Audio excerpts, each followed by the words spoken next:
Hi, and welcome back to my channel where I continue to cover the Dungeon Master's Sidekick tools provided by Tasha's Cauldron of Everything source module for Dungeons & Dragons 5th edition. In this video, I will be creating a character that uses the last of the Sidekick classes provided by Tasha's Cauldron of Everything, called the Warrior class. And I will also be making use of the Fantasy Grounds Character Wizard to help me create this character. Once the character itself has been created, I will then go through and set up any of the initial features and tweak the character sheet so that they are ready for use and ready to go at level 1. Just remember that this process can only be completed by a Dungeon Master when using Fantasy Grounds, but it is potentially possible for a player to create one using the physical copy of the book. So with that, let's begin the process of creating our character. I am once again on the Dungeon Master's side of the whole equation. And essentially that means that I've loaded a campaign within Fantasy Grounds itself. I have not joined a campaign. I do not have any character ready to go, so I'm going to go ahead and create a new character and set that up there. Now, one thing I want to point out about this particular races screen is that the only time this custom lineage selection is available is if you have actually loaded up the players module within your server side of the equation here.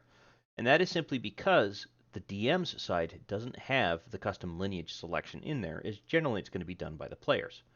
But it doesn't mean it can't be used for a sidekick. In this particular case, I'm not going to use the custom lineage. I'm just simply going to create a Halfling, Lightfoot-based sidekick. And then I'm going to go ahead and set up the stats. Now, I prefer utilizing the dice roll. You end up with a lot more variety, if you will, when it comes to the end result of the rolls. And right off, this is an excellent start for this particular character. And the reason being is we want a very good strength for this character. And the reason we want a strength for this character is because most of the features that this particular character is going to make use of will make use of either strength, dexterity, or constitution, primarily for their attack damage, potentially attack damage if they're using finesse-related weapons, but at the same time, this will benefit your initiative rolls, so you want a really good dexterity there. And finally, your constitution. You're going to be right up and close, most likely, with this particular character, so you want them to be able to absorb a lot of the damage that they're going to potentially receive. And the fact that this particular character has already rolled an 18 is a good thing, because what it allows me to do is set up my strength to be pretty good right off the start. I'm going to gain a +2 to this particular stat here, which allows me to move this 13 into this stat here and give me a reasonable value, if you will, when it comes to the strength, the dexterity, and the constitution. These particular stats for a sidekick don't really apply as they would on a real player character. It's primarily these stats that you want to focus on when it comes to a sidekick in this particular case. Now with the stats set, I'm going to move on to the class selection. And what I want to select is this last one here called the Warrior. And that will bring in a bunch of proficiencies here that this particular character is going to be able to make use of. Now if you're looking at creating a higher level character, you can go ahead and increase this particular level value here, and you'll be able to, quote unquote, unlock some of the advanced features that come with this particular character depending on the level you have chosen. If you have selected high enough, you will also potentially be able to select a feature based on the level that you've selected. So if we went with level 4 here, we could either increase our stats by a few points, or we could take a feat, which by default is blank in this particular case. But I don't need to do that just yet. There's something that I would like to point out when it comes to the warrior selection. Unlike the other two sidekicks, where most, if not all, of the character selection was a bipedal-based character, with the warrior, you do have the ability to potentially make this some form of beast, such as a wolf or a bear. And it would be really useful if you're setting up, for example, a companion for a druid-based player character. The problem is you wouldn't be able to use the character wizard to do something like that. And I haven't quite completed all the research that I need to do in order to actually go through and set one of those up. But I'm thinking about potentially doing that as a future video, so if you would like to see that, please go ahead and click the thumbs up and make a comment in the subsection to let me know that you actually want to see something like that. If not, I'll just continue moving on with the rest of the features that Tasha's Cauldron of Everything has gone through and introduced. But let's move on and select our background. In this particular case, I'm going to go with the first example, quote unquote, and select the soldier background. Now, it doesn't have to be a soldier with a soldier background. You could have chosen a noble knight or some other background. It just so happened that the character started off in some form of arming. And I'm going to select chess. And then I'm going to move on to the actual inventory for the character. Because this character is essentially an NPC that will eventually be potentially controlled by a player or by the dungeon master, you can really fine-tune the type of equipment that you want to be able to give this particular character. You can follow the guidelines of, for example, the fighter class. It's close enough in proximity to the warrior class when it comes to the character's inventory. Or you can make up your own mind as to what you want to actually give this particular character. But keep in mind, you want to make that equipment equal to or close to what the player characters have. Some players might get a little bit jealous that an NPC is coming into their party and they happen to have a +2 sword of something, where they're still fighting with a +1 weapon or don't even have any magical weapons at that particular point in time. You could also go on the complete flip side of it and force the party to more or less have to equip the particular character. Maybe they found this particular character on the side of the road. Didn't really have any equipment left because they had just been mugged or robbed of some sort, or they had escaped a total devastation on a village that could begin a quest for this particular party, and the NPC is joining them, and the party is going to have to equip them to be able to do stuff. It's entirely up to you, being the dungeon master. For the purposes of the example of this video, I'm just simply going to select some very basic equipment. I'm going to give them a weapon, probably some armor, and maybe a few little trinkets. I don't know. I haven't decided that part yet. But I'm going to give them enough so that they could potentially survive on their own if they had to, as if they were pretty much a player. So the starting place of how you want to figure out what they should have for equipment is going to be what they're proficient in. In this particular case, they can wear light or heavy armor and have the ability to equip shields. Additionally, it's pretty much the run of the gamut when it comes to their weapons, so they can use both simple weapons and martial weapons. And because there is no distinction between melee or ranged here, that implies both categories. So there's really no limitation onto the weapon that you can choose to give the character. Additionally, they don't generally acquire any tools, and for a cook that could be a problem if the background of this particular character happened to have been in a kitchen. They might have a couple of pots and pans with them. That'd be as far as I would go, but I wouldn't give them a full kitchen set. Anyway, when it comes to the armor, I'm going to give this particular character heavy based armor, simply because of the fact that I want them to be able to start in a defensive role based on how I want to set up the example for this particular character. And as you can see, you're getting pretty much the gamut of all the available armors that the system can supply. In this particular case, all I want is chainmail. But you could choose any one of these if you really, really wanted to start them off with a better suit of armor. I will give them a shield, and you can also sort, or search, I should say, for the shields, but I just want to give them a very simple shield. Is this a magical shield?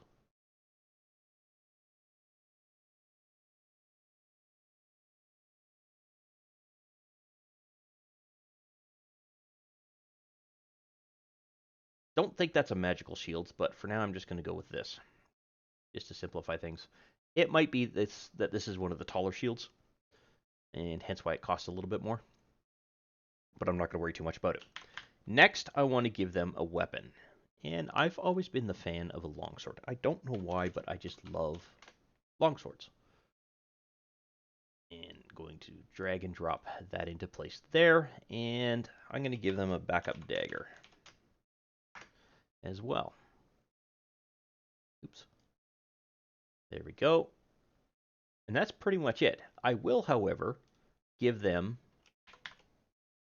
some form of backpack. So I could either go with the empty backpack, or I could search for one of these particular packs here. And the one that makes the most sense is the Explorer's Pack. And this will give them a little bit more in the way of starting equipment. But this really is all you should have to do in order to give the particular character some form of use when it comes to an inventory and the items that they'll have. Now, before I continue, I just want to point out two things. One, this particular character is not going to be getting any spell casting, so there won't be any spell selection options. And finally, because we're creating a level 1 character, and because we didn't create a character with a custom lineage, we don't have any ability to select a feat here. So at this particular point, I can actually create this particular character, and I'm going to call it the Warrior, just to keep in line with all the other naming conventions and methods that I've been using thus far. I'm noticing, though, that the skills here are bare. I'm hoping we're going to get them selected. Yes, we do. We get a selection here. So we get to choose 2 skills at the time of the character sheet being created. I'm going to go with acrobatics and athletics, just to simplify things. And then I'm going to give this particular character a portrait. And I'm going to do so from Tasha's. Where is it here? Tasha's portraits. And let's see, is there a warrior somewhere around here?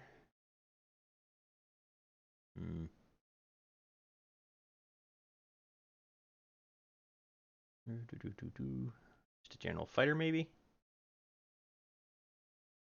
No. Wizard, warrior. Ah, here we go. Okay. We'll go with this one. Even though it's not a halfling. We'll just go with this one for now. All right.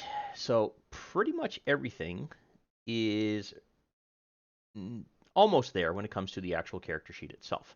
But I'm going to run through a couple of things that need to be adjusted and fixed up as we go forward. The first thing to note is right here on the main tab, and that is that we don't have a proficient saving throw. Essentially, you get to choose what that is. And in this particular case, I'm going to go with dexterity. And all I have to do is hit the proficient indicator here. So if you see the gold star, that means it is proficient. And the reason I'm doing that is because I've already got a +4 bonus when it comes to the strength. When I have a proficiency selection here, I'm going to double what I have for a bonus. And I'm receiving a +2 due to the dexterity that I have. But when I bring this up to a proficient saving throw, I'm now getting a +4. And in a lot of ways, a lot of the spells or attacks that are going to be flung at you are going to be dexterity based. So I want to be able to set that up so that this character survives a lot longer than the first round of combat. We already have our skills selected, so we don't need to worry too much about that. But we have gained a couple of features at the time that this particular character was created. So these two would be from the warrior class, and we also have several from our halfling racial trait that we selected here. So I'm going to bring all of these open. Oops, I don't need that. Just so that we can actually go through and set things up in the Actions tab if they are required. And everything else is ready to go, and apparently they can drive vehicles. Well, that'll be beneficial. Before I get to the feature setup, though, I want to make sure that our inventory came through okay. Yep, that seems to have worked. And that our treasure value is also defined, because once you add this particular character to the party sheet, they're going to be receiving some of the treasure. But they won't be starting with anything. And then finally the action. So we have a weapons set up here. Excellent. One thing that I want to point out, and I honestly don't know what introduced this, I suspect it might be Tasha's Cauldron of Everything, but I'm not entirely certain, is that there's this handed feature here now. So there's only one dagger that this particular character has. These icons here, the sword represents melee, while this represents a thrown weapon. And if you see a bow, that represents a ranged weapon. I believe it's a bow. This icon here denotes whether it is a one-handed and what hand you have that in.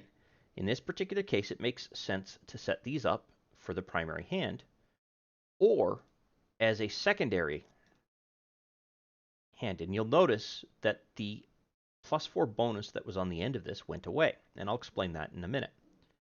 At the same time, this longsword is a versatile weapon, which means it can be wielded both as a one-handed weapon, it will do 1d8 damage if it's one-handed, as well as a two-handed weapon, at which point it will do 1d10. Those of you who used to play the old Advanced Dungeons & Dragons will remember the Bastard Sword. This is sort of reminiscent of that. You can change the handedness, if you will, of this particular weapon, again, by changing or clicking on this icon. And you'll note that when I changed it to a two-handed weapon, it increased the damage from the 1d8 roll that was here to the 1d10. The bonus is still there. You should never, however, use a longsword as an offhand weapon. It should always be in your primary hand. You could potentially switch things on the fly, and that's entirely up to you, but I just wanted to point out how that actually works. You just left-click on this particular icon, and it will actually go through and change the damage type if there's a damage type difference.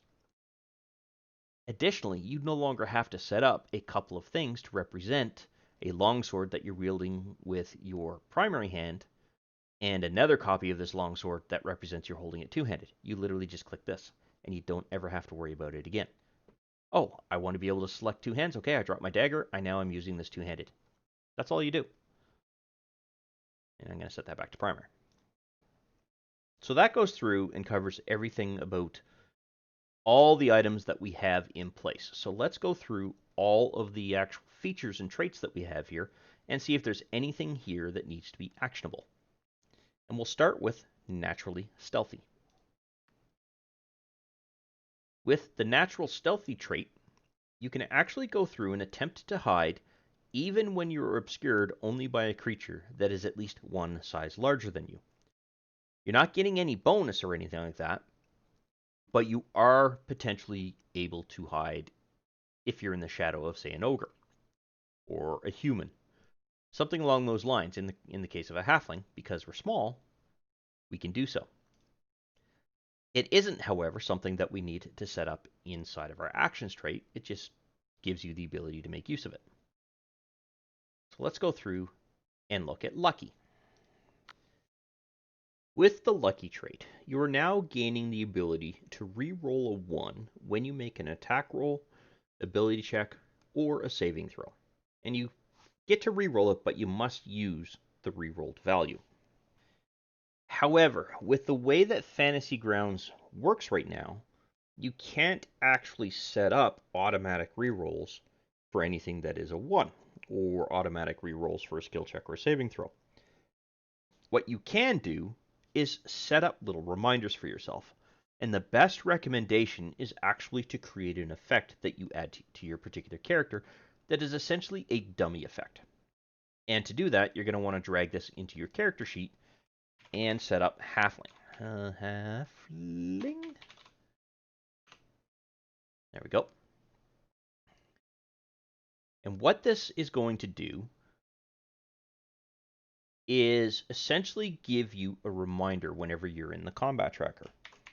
So you're going to call this lucky, and generally you put an N or something like that after it as an indication to you that it is not really an actual effect of any kind. It's a reminder for you and the Dungeon Master that you can re-roll attacks, checks, and saving related throws.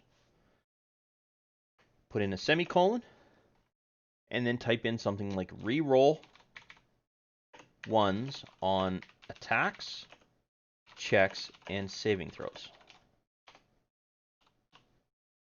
And it's going to be on yourself, and it's never going to expire.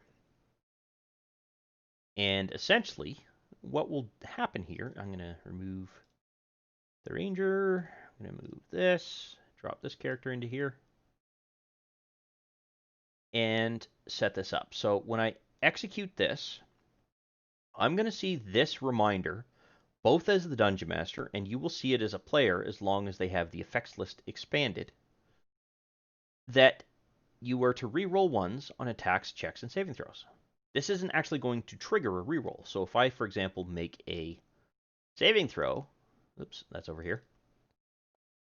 Well, no, I rolled a 20, the exact opposite of a 1. But anyway, if I had rolled a 1 there, it would not have done any type of actual reroll, which is not necessarily a good thing. There is another way that could also work, and this is something that has essentially been introduced with Fantasy Grounds Unity. For the longest while, you could not trigger a reroll under certain circumstances. But now you can actually set up what's called a custom die roll. And what I have typed in there is /DIE space the number 1, the letter D as in Dave, a 20, an R as in Roger, and the number 1, all in sequence.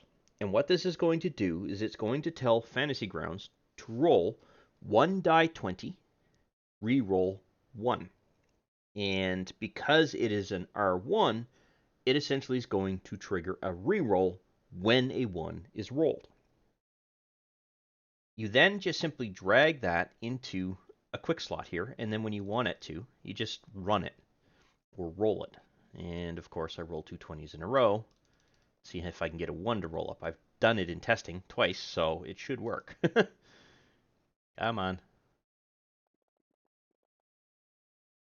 All right, I'll continue to run through a test to show you, and then I'll be right back.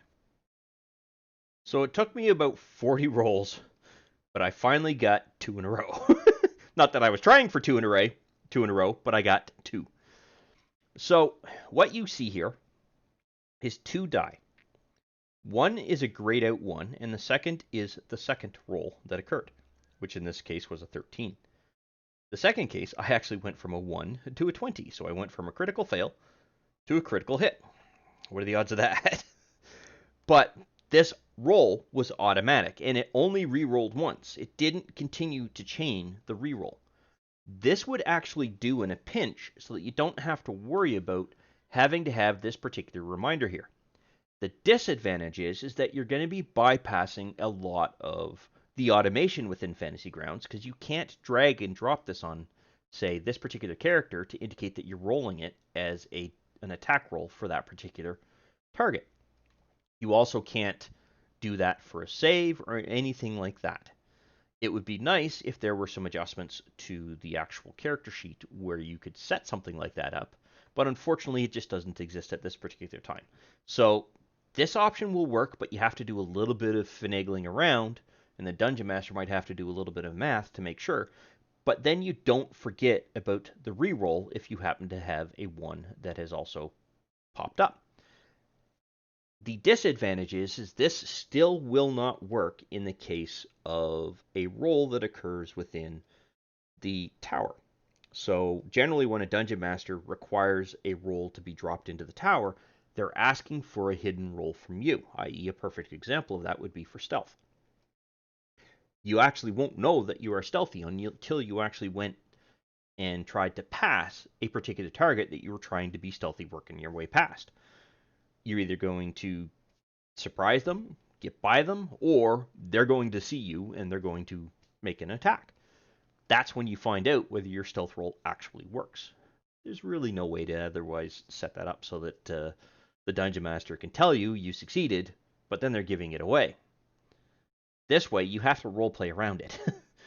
But with this particular /die roll, it should work for all other scenarios, and then the effect reminder that is in your character sheet should set up a reminder for any die roll that drops into a particular dice tower that the DM will call for another roll from you. And that is how you can actually set up and make use of the lucky trait when it comes to the Halfling. Next, I'm going to take a look at Halfling Nimbleness. This essentially just gives you the ability to move through spaces of any creature that is larger than yours. And that means gargantuan to large to medium characters are all characters that you can move through their space. Essentially, you're passing between their legs. You're either a small or a tiny, depending on the height you selected for your particular character. I do believe that halflings fall under the small category, though, not the tiny, for the most part. So you get the ability to sneak through things and bypass a lot of things that, in general, other players can't really do. Now, if you're moving through an enemy square, say a gargantuan creature, that creature has to have lost sight of you before you can move through their space unimpeded, more or less. If, however, they still have some form of recollection that you are there, you won't necessarily be able to pass through that particular space, because the minute you try, they're going to try to stop you. So there is still some flexibility there, but there's also a few rules that a DM is most likely going to put in your path to actually set it up so that you can make use of it properly. And that's how you can use Halfling Nimbleness, but you don't actually have to add it to your Actions tab. It's primarily a role-playing thing. With the Brave trait, you're gaining the ability to have advantage on your saving throws against being frightened. Unfortunately, though, saving throws can only occur on an ability score modifier or on the condition for doing a concentration check. Unfortunately, it won't work for frightened, but we can still benefit a little bit when it comes to setting up the frightened thing. And oops, I don't want to delete the whole thing. I just want to delete the effect here. So I want to create a new effect. And again, this is going to be part of the Halfling race providing the trait here. And I'm going to create a new effect. This is simply going to be Brave, semicolon, ADV SAV. And it is going to be on you, and it is going to expire on your next roll. And the reason why we want this to expire on the next roll is so that when you've actually made your saving throw attempt, it will go away. And what do I mean by that? Well, it doesn't matter whether you're in a combat tracker or whether you're somewhere else, but once this effect is applied to you, and I'm going to leave that there for now, you'll see that there's now a Brave effect on this particular character. And this works for all halflings. It doesn't just work for sidekicks. With Brave, I'm now gaining an advantage to my saving throw rolls. So if I roll a saving throw that happens to be, say, Wisdom for fear, I'm going to succeed. And generally what you will want to do is just before you actually roll the required saving throw roll, or before the Dungeon Master forces your character to roll that saving throw, you need to have this effect in play. So you got to remember and remind the Dungeon Master each time that they're going to execute this kind of roll that you need to have that particular effect in place before they roll, so that you can actually gain an advantage roll as a result of that. And you can determine that it's an advantage roll because of the color here. There's a green die, and you can also see the ADV keyword here in the event that you wanted to confirm it was an advantage-based saving throw. Unfortunately, that is the best that we can do when it comes to the Brave effect. So let's go ahead and now circle back to all of the features we're now gaining through our actual class. The first one that we're going to look for is our bonus proficiencies feature. And what this is going to do is kind of set up similar things that we've set up here. The Sidekick is going to gain proficiency in one saving throw of your choice, which we have already done, and we chose Dexterity. So we don't need to worry about that. In addition, the Sidekick gains proficiency in 2 skills of your choice. Well, we've already selected the skills as a result of the character itself being created, so we don't need to worry about that. The Sidekick gains proficiency with all armor, and if it is a humanoid or has a simple or martial weapon in its stat block, it gains proficiency with shields and all simple and martial weapons. Well, we know this character is a humanoid because they are a halfling, so that means that they are going to gain proficiencies with martial weapons, simple weapons, shields, light armor, and the only thing I see missing here is medium armor because it does say all armor. So let's add medium armor to this list. Interesting that they say with all armor, but here they say light and heavy. I'm going to go with this as the guidepost when it comes to the actual proficiency selection. But that is everything that we need to do when it comes to bonus proficiencies, because we've already got most of the other stuff done. The next feature that you gained at level 1 is going to be martial roll. And in this particular case, this warrior needs to choose what's called a stance, essentially. So whether they are going to be primarily offensively based or defensively set up. And it's a choice. Once you make that choice, it cannot be undone. So you need to be very careful. When you choose the attacker role, your sidekick is going to gain a +2 bonus to all attack rolls. That's not bad. That's kind of useful. If you did decide to go ahead and choose the attack stance, if you will, then what you can do is go ahead and modify your weapons stats and add a 2 bonus to the actual stat block for their attack. So it's in the bonus section here. And make sure that you modify it for all weapons and any future weapons that you go ahead and add to this. However, that's only going to work when you have chosen the attacker role. It doesn't apply when you've taken the defender role. I'm going to go ahead and clear that out. Oops. Don't know why I keep clicking the buttons when I want to click the magnifying glass. There is, however, a slightly easier alternative, and that is to add this as an action. And this will be from the warrior grouping. And what we want to do is add a new effect. Within that effect, we want to give it a description, which in this case is martial roll. And in this case, I'm going to choose the attacker role. And I want to be able to say ATK colon 2. Oops, 2. And it's going to be on yourself.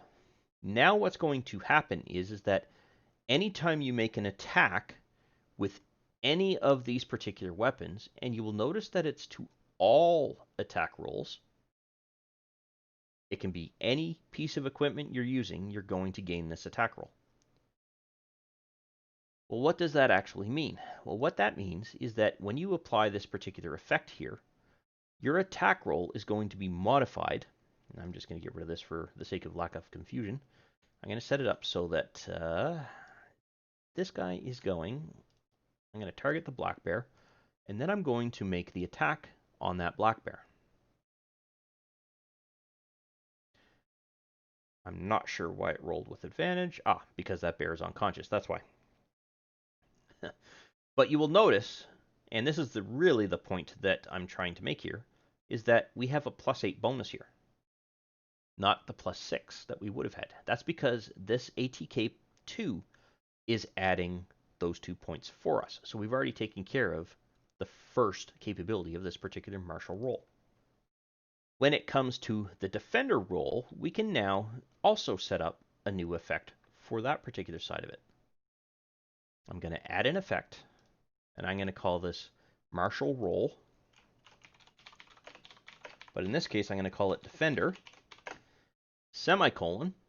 And what we want to do is grant disadvantage on the target being attacked. So grant dis ATK. And that's going to be on target, and that is going to expire on the next roll. Even though it doesn't necessarily say so, you might decide to choose the target differently next time around. So we want to make sure that it isn't there on the off chance that that same person gets attacked again. You need to be able to reapply it.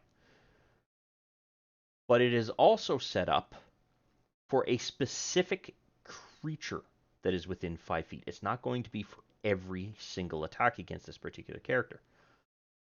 You have to go through and define it, but there is no expiration in the sense that you don't have to rest in order to reuse it. So theoretically, you could keep spamming it. The only problem is it's a reaction. So you're limited to using it once per round. So it has to expire.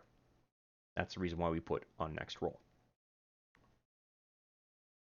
Because this is a reaction, you are essentially being given the ability to use it once per round of turns. And what do I mean by that?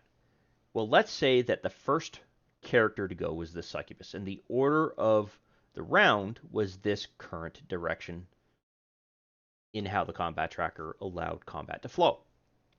Well, all of those particular individual characters within this particular combat tracker would execute a round within the turn. So there would be 1, 2, 3, 4, 5, 6, 7, 8, 9, 10, because there's 2 zombies down here, rounds in a given turn. That makes up the turn. You would be able to react at any particular point when any one of these creatures is going, and let's say that they're attacking this particular ape. As soon as someone declares, or the DM declares, that, say, this adult black dragon is attempting to attack the ape, you just drag that onto the ape before the Dungeon Master executes the roll. Now, if it's the Dungeon Master's turn to go, and this particular dragon is ready to go, I'm just going to make sure that I have the right character target. Okay, so I'm going to target this particular ape, and they have 15 hit points, so they might survive if there is a miss. You'll notice that it rolled twice. As you can see here, there is a red dice, and that is because this is the disadvantage roll. There's also a keyword here called DIS, which also indicates to us that it is a disadvantage roll. We dropped a higher number of a 15 and we took a 13. It still hits, don't get me wrong, but the attempt was there. You'll also see that the effect is now gone from this particular ape, so that the next creature that attacks, which would be this badger here, once it's past the ape's turn, if it survives, it will then potentially be able to attack the ape, and because we are still within the same attack turn, if you will, or active turn, you would not be able to interfere with the badger's attempted attack. You've already done it when it comes to the dragon. But we've now essentially set it up so that martial roll is working the way that we want it to. So, while the ability to select the effect is interchangeable, the role that the sidekick has actually selected or has been assigned by the DM or assigned by the players doesn't change. And that is how this particular character is going to be focused, because that's going to dictate their training as this particular character levels up. And that's what this comes down to. So you want to make sure that you make note in some way, shape, or form that this particular character has selected the martial role. In this particular case, I will use Defender as the example. And that is how you can go through and just remind yourself that this particular character has taken the defensive role. The other location that you could set it up would be here. So Defender. Essentially, you want to put it in any place you think you need a reminder. And that's what that comes down to. So this now goes through and sets up this particular character as our first level character and gets it ready for use. As a result, that actually brings us to the end of this particular video. In the next video, or videos, depending on how long it takes, I will go through and I will level this character up from level 1 all the way through to level 20. And I will explain how to go through and set up each of these particular features, as well as what happens when the character gains a proficiency bonus. And that way, we can go through and show both the player and you, the Dungeon Master, how this particular NPC or sidekick would be leveled as they progress through within the ranks of the party. I hope you found this particular video useful and informative, and I look forward to seeing you in the next one. I wish to thank you for taking the time to watch this particular video. I hope you found it informative and useful to familiarizing yourself with Fantasy Grounds in general, and that you had fun in the process. If you found the video useful and you liked the content of the particular video, go ahead and click that like button to let me know. And if you have any questions specific to the topic covered by this particular video, or just have some comments in general, please feel free to post something in the comment section, and I will do my best to respond to any questions that are asked. Additionally, I do release content quite regularly, and it's generally specific to Fantasy Grounds or 5th edition Dungeons & Dragons at this time. So if you'd like to be notified when new videos come out, go ahead and subscribe and click the notification bell to ensure that notification is sent to you when I release a new video.